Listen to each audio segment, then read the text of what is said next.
뭐 최근 이슈라면 이제 엔비디아 실적 발표가 있었던 것 같은데 사실 뭐 제조업에서 이 정도의 이익을 낸다는 게 가능한가 싶기도 한데 또 기대치가 또 굉장히 높았던 것 같아요. 그래서 그 주가의 흐름은 조금 예상 같은 다른 모습인 것 같은데 일단 우리의 시장은 좀 고민해봐야 되니까 그 삼성전자라고 하면 지금 엔비디아에 납품을 못 해가지고 지금 고생을 하고 있는 것 같은데 4분기에는 어떻게 출시가 시작된다는 얘기가 있던데 어떻게 정리를 어느 분이 먼저 시작을 해주실까요?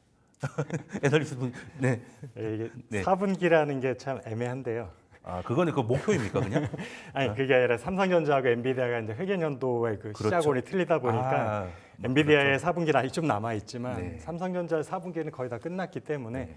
사실은 이제 삼성전자 주인공이니까 삼성전자 그렇죠. 기준으로 한다고 하면 네. 올해는 이미 물 건너 갔다고 보는 게 맞는 것 같고요. 곧 12월이잖아요. 그렇죠. 그러니까 4분기의 의미가 이미 없는 것 같고, 네. 그러니까 엔비디아 입장에서 4분기인데 그게 결국엔 내년 초가 될 텐데 네. 지금 뭐 최근에 보면은 뭐 순조롭게 콜 테스트가 진행되고 있다라고 이제 젠슨 CEO가 말하기도 했지만 그런 얘기는 제가 한 3번, 4번 들은 것 같거든요. 3-4번이 아니고 뭐 단독 보도 치면 한 10대 번 되는 것 그래서 같은데. 5월부터 사실 지속적인 얘기가 네. 있었다는 얘기는 콜 테스트가 아직 통과하지 못했다라는 얘기를 다르게 표현한 거라고 일단 생각이 되고 있고요. 그렇죠.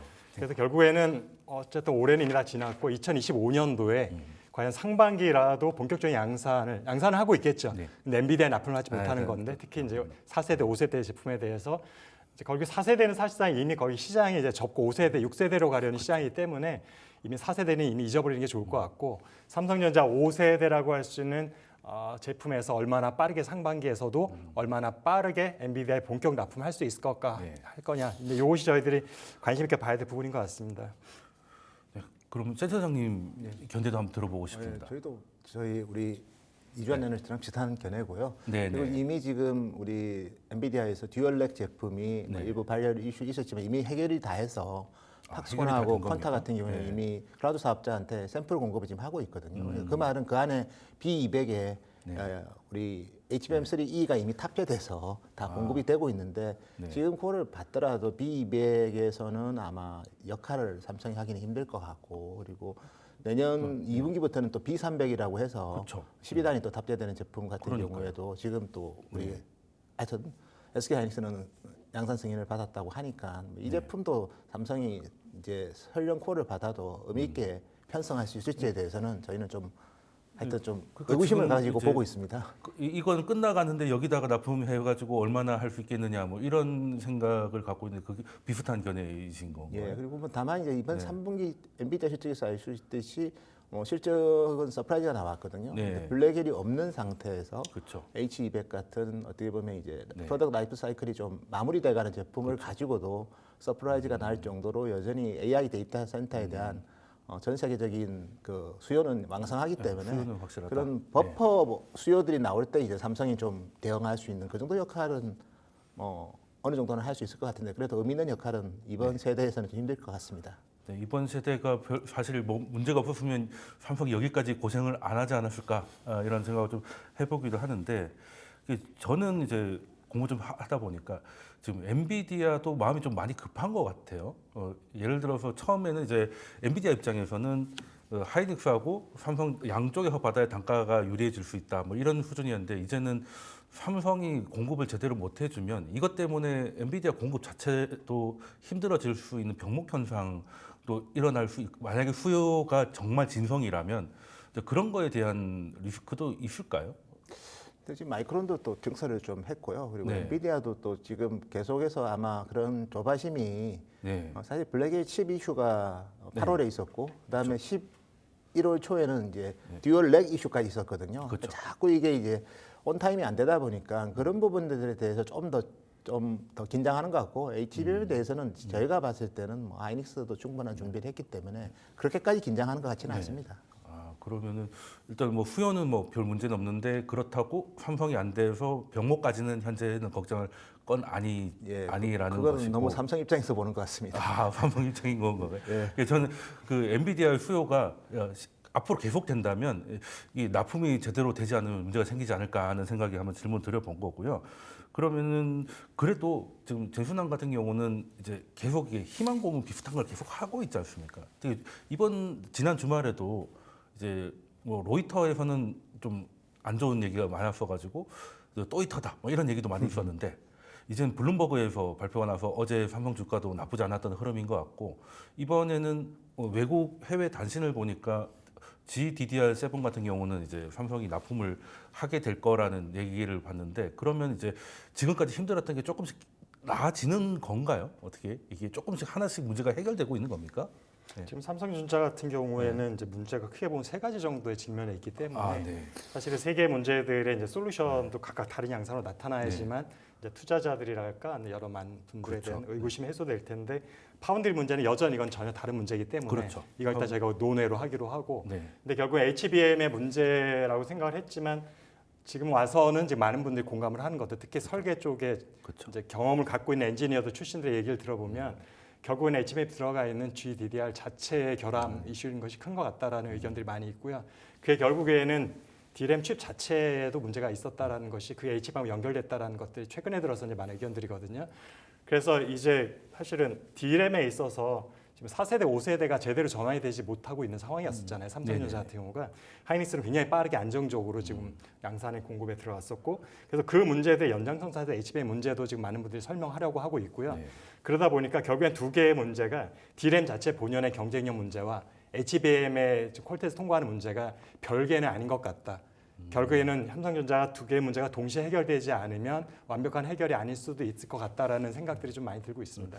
그 삼성전자가 처음에 좀 안 좋아지기 시작할 때는 HBM을 놓쳐가지고 그렇고 뭐 레거시 D램은 굉장히 원래 잘했으니까 잘할 거다라는 게 보통이었는데 지금은 이제 그 D램까지 의심을 받고 있다는 상황인 거죠. 그러면 보통 일이 아닌 거 아닙니까? 앞에 것도 못 하고 있고 잘하고 있는 것도 위협을 받으면 이거는 삼성은 뭐 어떻게 해야 되는 거죠? 그래서 뭐 삼성 반도체 중에서 그나마 기존 경쟁력이 보존되고 있는 네. 거는 낸드 정도밖에 낸드. 없는 것 같고요. 네.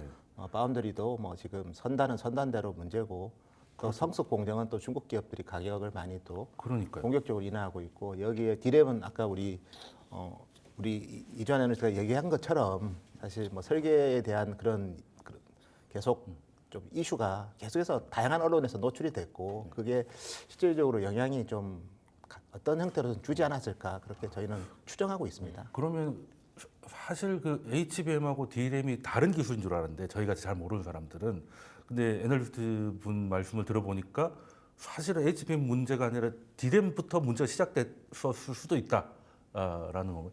그러면 정확하게는 네. 이제 두 개 원인에 대해서 분석을 했을 때에 네. 초기에는 좀 많이 분리를 했었어요. 칩 자체의 설계는 문제가 없는데 네.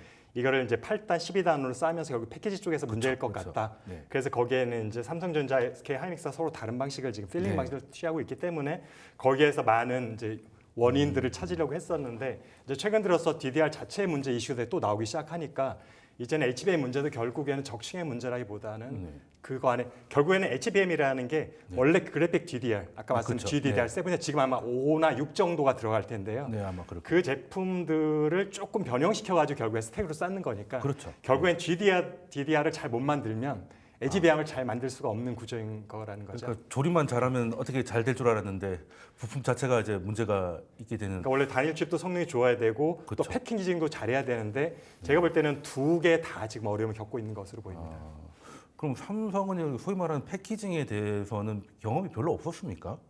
삼성유도 사실은 인하우스에서 테스트 패키징 사업부가 다 네, 있었고 네, 당연히 근데 제가 볼 있었을 때는 이제 뭐 이거는 정확히 맞는지는 좀 많은 분들의 저뿐만 아니라 많은 추정이긴 하지만 네. 삼성전자가 왜 어쨌든 처음에 문제가 있었던 거는 열심히 하지 않았기 때문에 그래서 SK 하이닉스가 꾸준히 10년 이상을 투자했을 때에 그렇죠. 좀 접었었잖아요. 네, 잠깐 그렇죠. 시장이 빨리 생기지 않을까. 네.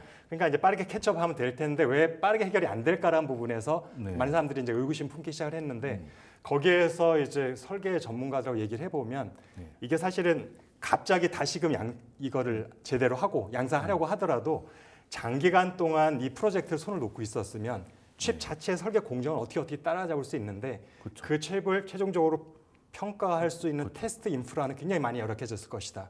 그러니까 단일 칩에서의 평가 방식하고 네. 그다음에 HBM 같이 스택을 쌓았을 때 평가 방식하고 아. 또 최종적으로 이게 H100이나 H200까지 고성능 칩으로 GPU와 함께 묶어졌을 때 테스트 방식이 또 틀릴 텐데 네. 문제는 뒷단으로 갔을 때는 훨씬 더 하드한 조건의 테스트를 진행을 해야 되거든요. 그러니까 단일 칩에서의 패키지 경험은 많이 있겠지만 그렇죠. 점점 이런 뒤에 패키지 영역으로 갔을 때 특히 지금 AI 칩 같은 경우는 굉장히 고성능이기 때문에 그렇죠. 네. 사실은 어떤 이슈가 발생할지 모르겠고 일단 굉장히 많은 트래픽이 발생한다는 걸 생각했을 때 그 정도의 하드한 데이터 트래픽에서의 조건을 가지고 테스트를 했을지 그렇지 않았을 것 같다라는 것들에 대해서 많은 분들의 의견을 공유하고 그러면 있습니다. 저 같은 경우는 이제 그 정도까지 못 들어가니까 컴퓨터 조립 때랑 비슷하게 생각해 보면 그 메모리 정도는 그냥 삼성 거를 그냥 우리가 사지 않습니까? 예, 뭐 이런 것까지는 이제 테스트가 잘 되고 물건이 좋은데 그걸 안에 뭔가를 넣어서 만들고 또 완제품을 만들고 할 때는 삼성의 테스팅 기술이 지금 좀 문제가 생겨서 그 램 자체는 괜찮았다가도 가면 갈수록 이제 문제가 발생하고 있는 것 때문에 지금 퀄 테스트가 안 되고 있다 이렇게 이해를 해요. 근데 DRAM 자체도 문제가 있는지 없는지는 알 수가 없는 게 아, 네. 단일 칩 단계에서는 사실은 최종에 어느 정도 퍼포먼스를 가져야 되는지 모르는 상태에서 진행을 하는 건데 그러려면은 TSMC나 엔비디아 같은 고객들하고 충분한 논의를 하면서 테스트 조건에 대한 거 얼마 정도 하드한 테스트를 견뎌내야 되는지 네. 이런 것들에 대한 데이터를 공유하고 피드백 받아서 준비를 하고 자체적인 테스트를 진행을 해야 되는데 이제 우리가 알겠지만 삼성전자 같은 경우는 엔비디아하고도 사이가 안 좋고요. TSMC하고도 사이가 안 좋습니다. 네, 경쟁하고 있으니까. 그러다 보니까 그 양사가 하이닉스에게만큼 친절하게 모든 테스트 조건이나 최종적인 어떤 데이터에 어느 정도 트래픽이 될지 이런 것에 대해서 자세한 설명해주지 않았을 가능성이 높고요. 그렇죠. 그러다 보니까 그런 부분에서 코어가 잘 안 되니까 삼성전자 나름대로 조금 더 하드한 조건을 했겠지만 여전히 그게 최종 제품의 실제 상황, 실정 테스트하고는 좀 괴리가 있었던 그럼 것이죠. 뭐 단순 기술 문제기보다는 이제 고객사들과의 관계 매니징도 좀 실패가 있었다라고 좀 봐야 되겠네요. 그런 부분도 상당히 큰 것 네. 같습니다. 그런 것들은 소위 말하는 좀 오너급에서 좀 해결을 좀 봐야 되는 거 아닙니까? 그건 기술자들이 해결할 수 있는 문제가 아니잖아요. 네, 알겠습니다. 그러면은 일단은 어디서부터 잘못됐는지 한번 알아보려고 했는데 그냥 HBM뿐만 아니라 D램까지 넘어가면 잘못된 게 좀 심한 것 같다 이런 좀 느끼고는 있는데 그렇다고 안 할 수는 없지 않습니까? 그러면 제가 예전에 본 기사에서는 이제 3E에서는 힘드니까 아예 건너뛰고 DDR에서 그랬던 것처럼 이제 4로 이제 집중을 하겠다 이런 전략을 내놓은 것 같은데 이게 건너뛰어서 가능한 기술인가요? 이렇게 가능할까요? 제가 사실 뭐 네. 담당 애널트라서 제가 좀 얘기를 너무 디테일하게 하기가 조금 아, 네. 뭐. 컴플라이언스 이슈가 좀 있어가지고요. 좀 네. 조심스러운데 어쨌든 지금까지 뭐 결과가 안 나왔고 또 D램 내에서 HBM 비중도 하이닉스보다 훨씬 작기 때문에 그거로서 충분히 설명이 되는 것 같고요. 그리고 어차피 같은 뭐 물론 뭐 HBM4에도 네. 꼭 하이브리드 본딩을 꼭 적용 안 해도 되거든요. 그러면 네, 기존 다른 방법이 우리 있으면. 본딩 방법을 적용한다면 사실 삼성이 차별할 수 있는 포인트가 그렇게 많지는 않을 것 같아요. 그래서 그런 면에서 지금 상황이 단기간에 반전이 일어나기는 저희는 쉽지는 않을 거라고 예상을 하고 있습니다. 예, 저도 보면 이제 일단 뭐 샘플을 만들어서 그걸 퀄 테스트를 통과하고 그리고 양산해서 납품하는 건 각 단계별로 이제 다른 문제잖아요. 그걸 넘어야 할 살들이 좀 많긴 해서 다들 이게 쉽게 이게 해결될 것 같다는 생각은 하는 분들이 이제 많이 없어진 거는 같습니다. 사실 주가가 처음에 빠질 때는 그래도 삼성인데, 예, 그래도 삼성인데 하다가 지금 어느 순간부터는 이제 삼성에 대한 이제 뭐 조롱글도 많이 올라오고, 근데 사실 대기업들 보면 실제로 들어가 보면 자기 회사 욕들 많이 하잖아요. 그게 이제 삼성만 그런 건 아닌 것 같은데 다 열어보면 아 이렇게도 이렇게 회사가 돌아가는구나 싶은 회사들이 꽤 많은데도 그 예전의 모습 같지 않은 게 분명히 바뀌어. 예전에도 그러면 삼성에 문제가 내부적 문제가 있었다면 예전에도 있고 지금도 있을 텐데 갑자기 이렇게 된 거에 대해서는 혹시 추측하고 계신 부분이 계십니까? 이 부분은 사실은 좀 너무 민감한 부분이고 네, 사실은 질문 드리기도 좀 전화 센터장님은 사실은 구체적으로 거론하기 좀 어려운 부분이긴 한데 네. 저 같은 사람이 해야 되는 이런 거죠? 건 있습니다. 네. 지금 말씀하셨듯이 내부자들은 잘 알고 있다. 네. 그래서 사실 제가 타 방송에서 삼성전자의 이제 세 가지 아까 말씀드린 문제점을 네. 각각의 예상되는 원인과 솔루션에 대한 것들을 1시간 더 집중적으로 다뤘던 시절이 있는데 네. 그때 댓글의 게시판에 실명이 바로 뜨더라고요. 누구 네, 뭐, 때부터 네, 뭐 망가졌다, 그 다- 누구의 다- 잘못이다라는 거, 딱 이제 다 그 시점을 보는 게 네. 대략 한 10년을 잡더라고요. 그러니까 지금 삼성전자가 갑자기 뭐 한두 달 사이에 무슨 문제가 생겨가지고 현재 위치에 그렇죠. 위기가 온 것이 아니라 이미 조금씩 네, 누적되다가. 최고 경영진부터 네. 그 중간 경영진 이르기까지 잘못됐던 여러 가지 의사 결정이나 네. 문화 같은 것들 이런 것들이 이제 장기가 누적되다 보니까 지금 터져 나온 것이고 그러다 보니까 참 안타까운 게 이렇게 오랜 시간에 걸쳐서 만들어진 문제라면 네. 이것을 바로잡는데도 많은 시간이 걸릴 수밖에 그렇죠. 없다라는 게 상식적인 부분이거든요. 네. 그러니까 기업의 문화라는 것이 그냥 이 CEO 한 명 바꿨다고 갑자기 확 다 바뀌지 않기 네, 때문에 그것이 다시 전파되고 잘못됐던 조직 문화나 이런 마인드 같은 것들을 다시 마인드셋 바꾸는데 몇 년이 걸리기 때문에 그러다 보니까 지금 한 달 뒤에 문제 해결, 뭐 다음 분기 문제 해결이라는 맛을 선뜻 저희가 하지 못하는 것 같습니다. 네. 그러면은 일단 삼성에 대한 건 이제 사실 좀 다들 이렇게 말씀하시긴 힘들어하시지만 다들 보시는 분들은 이제 뭐 이름을 떠올리고 계신 것 같아요. 근데 이제 해결하는 것도 쌓인 시간만큼 좀 걸릴 문제가 좀 있을 것이다. 그러면 10년 동안 쌓인 문제라면 10년 동안 해결해야 되는 겁니까? 그렇지는 않겠죠. 네, 그렇지는 네. 않겠죠. 네, 그보다는 빠르겠죠. 예, 그거보다 일단은 삼성도 태도는 바뀐 것 같아요. 일단은 10조의 실적을 냈음에도 불구하고 이제 반성문 같은 것, 반성문이라고 표현하기 좀 그렇습니다만, 어쨌든 그런 형태, 삼성답지 않은 형태는 걸 한번 보면 일단 위쪽에서도 인지는 한 것 같은데, 그렇다면은 이제 이게 어떤 게 나오면은, 그러니까 그냥 너무 깊게 들어가지 않는 투자자들이 어떤 뉴스가 나오면 분위기가 좀 반전될 수 있겠다.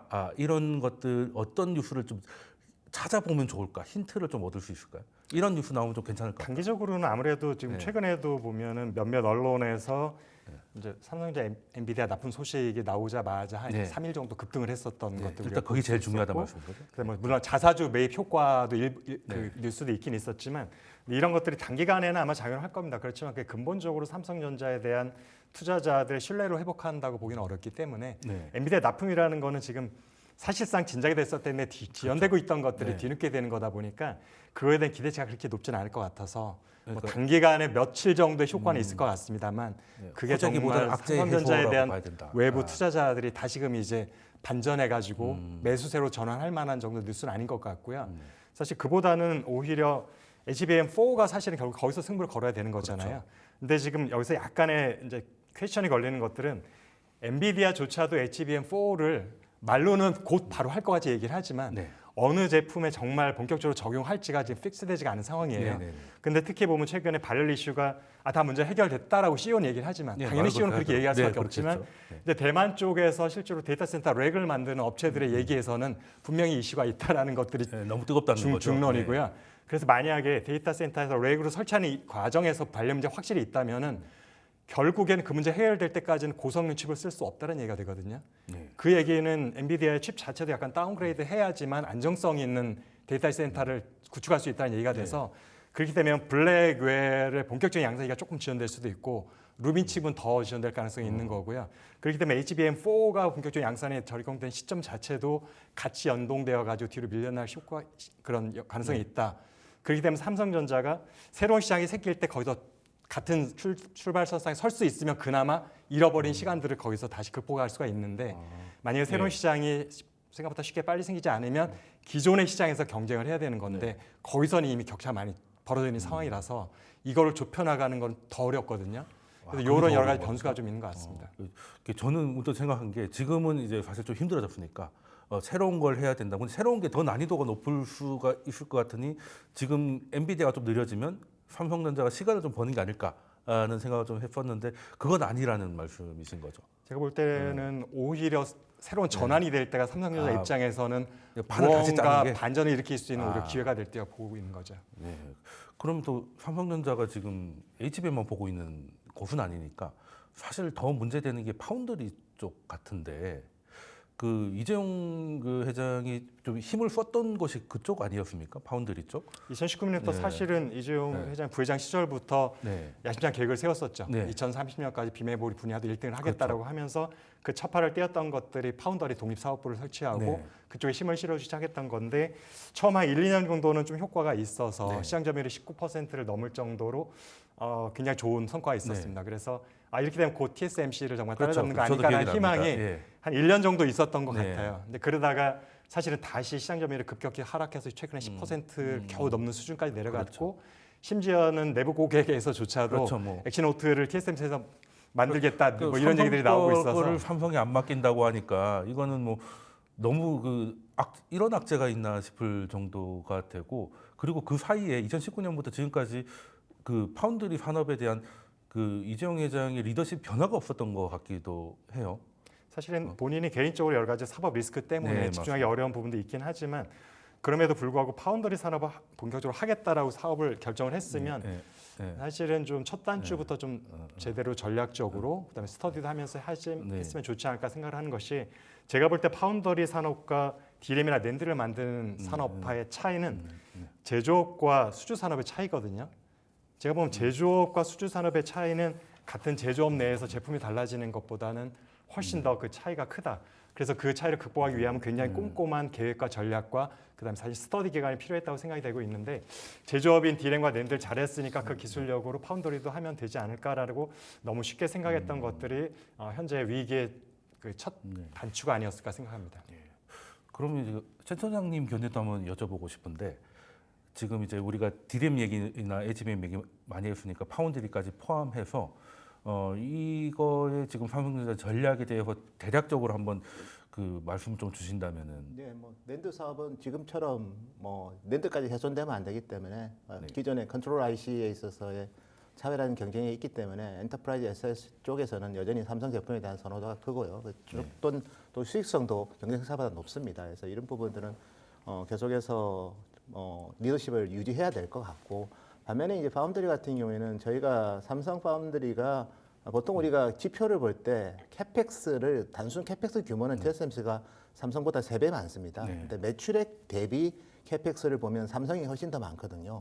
그 말은 감당하기 못할 정도로 설비 투자를 좀 많이 했고 반면에 이제 손님은 안 오고 있는 상황이고 그다음에 파운드리 같은 경우에는 특히 공정이 중요한데 또 공정 엔지니어들도 되게 중요합니다. 근데 단순하게 TSMC 대만의 전체 직원 수가 7만 7천 명입니다.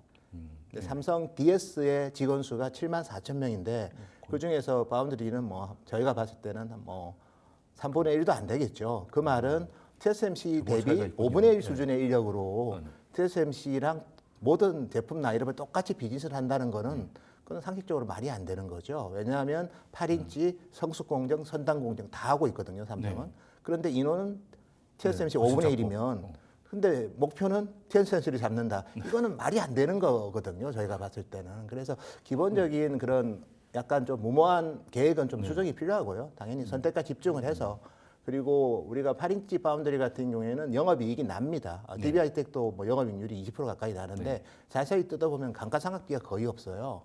근데 감가상각비가 없으니까 영업상의 흑자는 나지만 이게 만약에 이제 레드오션이 되면 어느 시점부터 바로 에비타 적자가 날 수 있어요. 그러면 캐시 버닝이 나기 때문에 그런 상황을 빨리 어쨌든 센싱을 해서 선제적으로 대응을 했던 게 과거에 올레드였거든요. 삼성이 LCD를 버리고 올레드로 빨리 이제 도망간 게 중국이 덤볐기 때문에 그런 거고 똑같이 지금 성숙공정 파운드리는 상당히 중국 기업들 7개 회사가 지금 공격을 하고 있거든요. 그래서 이 상황에 대해서는 삼성이 좀 저희가 봤을 때는 좀 늦은 측면도 있지만 지금이라도 좀 대응을 해야 될 것 같고요.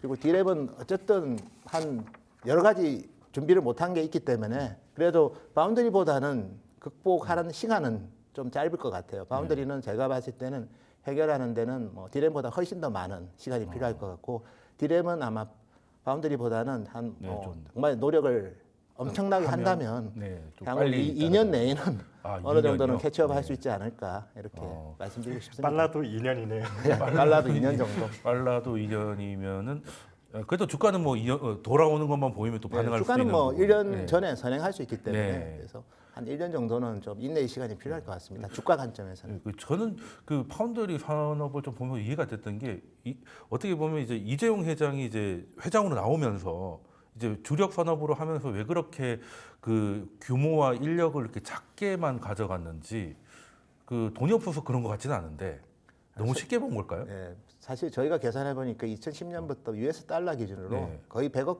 불 가까이 투자를 했습니다. 물론 이제 삼성은 이제 공장도 같이 쓰고 또 일부는 선행 개발 같은 경우에는 약간 삼성 종합 기술원이 또 서포트를 해줘서 실제로 삼성전자의 매출액 대비 전사 R&D 비용이 지금 11%가 넘어가거든요. 근데 돈을 많이 쓴다는 말씀이신 TSMC는 거죠? 7에서 8%밖에 안 씁니다. 근데 여기서 전사라는 거죠.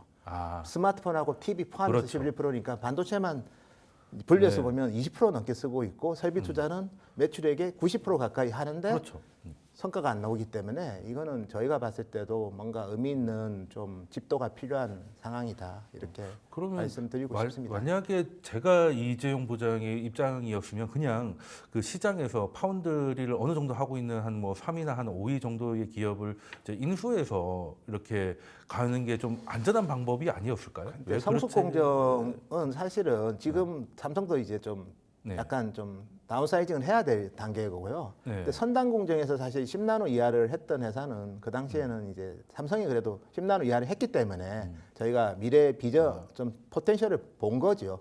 공정에 있어서는. 근데 나머지 기업들은 10나노 이하가 안 되거든요.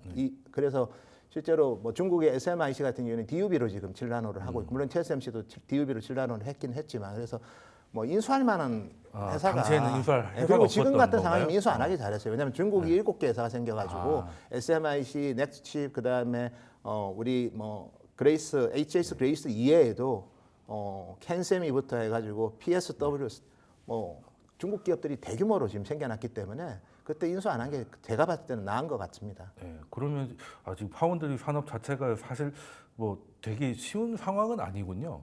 뭐 일단은 뭐 삼성만 어려운 게 아니라 다. 예, 뭐 대만 기업들도 너무 애로를 많이 느끼고 네. 특히 대만의 TSMC가 지분 갖고 있는 뱅가드 같은 경우에는 8인치 비즈니스만 했는데 네. 중국 기업들이 8인치 장비가 없으니까 8인치에서 만들어야 될 150나노 제품을 12인치에서 만듭니다. 그럼 12인치에서 만들면 넷 다이가 상당히 많이 증가하거든요. 그래서 가격을 한 30% 할인을 하고 있어요. 그래서 뱅가드 같은 경우에도 드디어 이제 올해 6월달에 발표를 했죠. 10인치 공장을 싱가포르에 짓겠다고 그것도 LXP랑 제휴해서 그래서 그만큼 이제 8인치 비즈니스 자체가 상당히 중국이 이제 레드오션을 만들면서 좀 침몰하고 있기 때문에 뭐 삼성만의 문제는 아니고요. 대만의 파운드리 회사들도 상당히 어려움을 겪고 있습니다. 그래서 TSMC도 AI와 관련된 선단만 좋지 성수까지는 그렇게 뭐 물론 영업이익은 나지만 그렇게 뭐 좋은 상황이라고 TSMC도 보지는 않고 있습니다.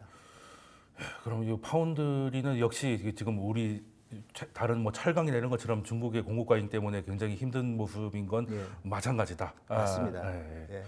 공급 과잉이 좀 힘든 부분인데 그러면 우리는 이제 뭐 공급을 하는 입장이지만 공급을 받는 엔비디아 입장에서는 그래도 뭐 삼성의 그 현재 위치보다 좋아지는 게 유리한 것이죠. 그런 게 맞는 거 아니겠습니까? 엔비디아는 어차피 예, 뭐 받는 공정, 쪽이니까. 선단 공정 선단이니까. 여러 지금 TSMC만 사실은 우리 4나노 제품 공급하고 있고 과거에 삼성이 뭐 지금도 일부 하겠지만 8나노 DUB로 해가지고 게이밍 쪽으로 좀 넣긴 했는데 그래서 지금 뭐 게이밍 시장 자체도 지금 뭐 전체 PC 자체도 안 좋기 때문에 지금은 이제 전체적으로 수요는 AI 서버밖에 없거든요. 근데 그 시장에 삼성은 공급을 하기는 저는 쉽지는 않을 것 같아요. 엔비디아 쪽으로는. 그럼 엔비디아는 그 퀄 테스트를 해도 HBM 정도지 AI 서버까지는 GPU를 삼성에 쉽지 맡기기는 않을 하는 것 거는 같다. 차라리 HBM이 쉬우면 쉬웠지 그건 더 어려울 것 같습니다. 알겠습니다. 그러면은 지금 그 삼성은 일단 기다려야 되는 뉴스는 이제 그 엔비디아 납품 뉴스가 일단은 단기적으로는 뭐 호재가 조금 될 것 같고 이제 파운드리 같은 경우는 이제 굉장히 들으면 들을수록 쉽지 않네요. 뭐 반도체도 마찬가지인데 근데 주가는 좀 다른 모습이겠죠. 주가는 다른 모습일 건데 산업을 공부할수록 이제 관리의 삼성이라는 단어가 좀 무색해집니다. 무색해지는 상황인 것 같습니다.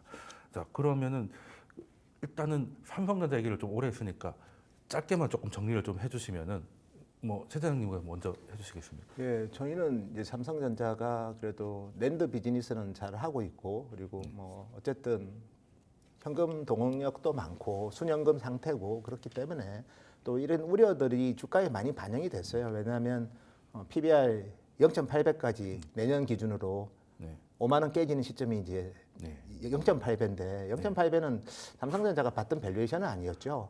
하이닉스도 PBR 한 배 되면 싸다고 하는 판에 그렇죠. 삼성이 0.8배까지 갔으면 다양한 우려가 많이 프라이싱돼 있는 가격이라고 저희는 보고 있고요. 다만 그렇다고 해서 싸다는 이유로 주식이 반등은 할 수 있지만 수세적으로 반등하려면 펀더멘탈이 좀 변화가 생겨야 되는데 그걸 하기에는 시간이 필요하기 때문에 당분간은 삼성전자 주가는 좀 박스권에서 움직이지 않을까. 5만 원에서 6만 원 정도 박스권 저희는 단기적으로는 보고 있습니다. 기술적으로도 쉽지 않고 이제 주가는 5만에서 6만 원 이제 지금 현재 수준의 박스권 유지하실 것 같다. 그럼 그 유정현 주님은 어떻게 생각하십니까?